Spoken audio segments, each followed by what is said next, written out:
अस्सलाम वालेकुम। एक और प्यारा सा वाकया।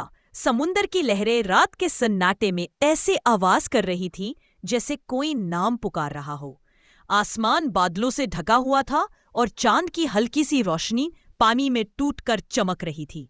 अदनान, एक नौजवान, अपनी छोटी नाव लेकर रोज की तरह मछली पकड़ने निकला था, मगर उस रात हवा में एक अजीब सी ठंड थी, कुछ अलौकिक। जैसे ही वह समुंदर के बीच पहुंचा, पानी के नीचे से एक नीली रोशनी उठने लगी। अदनान डर गया, नाव पीछे मोड़ने लगा। तभी पानी चीरते हुए एक आवाज आई, डरो मत, मैं तुम्हें नुकसान नहीं पहुंचाऊंगी। अदनान की आंखें फैल गईं।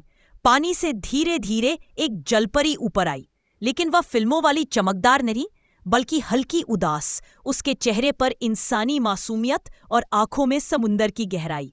उसने कहा, मेरा नाम नूमिया है, मैं पानी की एक मखलूक हूं, लेकिन मैं किसी को बर्बाद नहीं करना चाहती।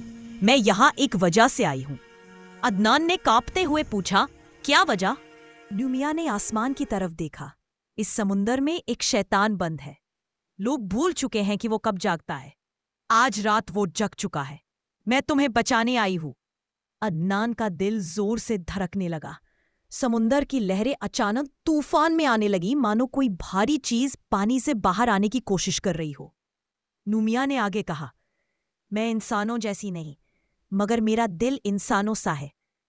तुम दुनिया में अल्लाह का नाम लेते हो, इसलिए तुम्हें नुकसान नहीं होने दूंगी, लेकिन तुम्हें मेरी मदद करनी होगी। मदद कैसी? नूमिया ने एक चमकदार मोती अदनान के हाथ में रखा। ये मोती उस शैतान की आवाज को रोकता है। इसे कसकर पकड़ो और कोई भी हालत हो अल्लाह का नाम छोड़ना मत। उसी वक्त पानी उछलकर फटा और एक काली परछाई ऊपर उठने लगी। लाल आंखें, लंबा सा साया और आवाज जो सीधी दिल में उतरती थी, इंसान नाव छोड़ दे, तू मेरा है। अदनान कांप गया, लेकिन मोती का नूर उसके हाथ से फैल रहा था। नूमिया ने चीख कर कहा, सूरह फलक या नास पढ़ो जल्दी। अदनान ने डरते हुए पढ़ना शुरू किया। समुंदर की काली शक्ल हर आयत पर पीछे हट रही थी, मगर उसके साथ साथ हवाएं तेज, लहरें ऊंची और नाव डूबने लग रही थी। नूमिया ने नाव को धक्का देकर सीधा किया। जारी रखो, रुकना नहीं। अदनान की आवाज कांप रही थी, मगर दिल अल्लाह के भरोसे पर मजबूत था। आखिरी बार उसने जोर से पढ़ा, मिनल जिन्नती वन्नास, और अचानक पूरा समुंदर शांत हो गया। काली परछाई एक चीख के साथ पानी में डूब गई। नूमिया थककर चुप हो गई। उसने कहा, याद रखना इंसान, अल्लाह का नाम सबसे बड़ी ढाल है।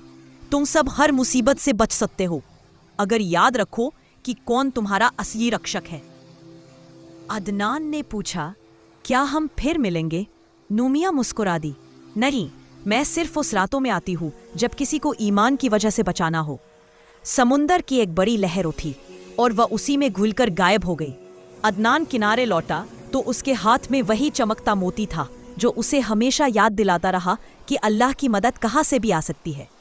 प्लीज़ पसंद आया हो तो प्लीज़ लाइक और सब्सक्राइब जरूर कीजिए। खुदा हाफिज।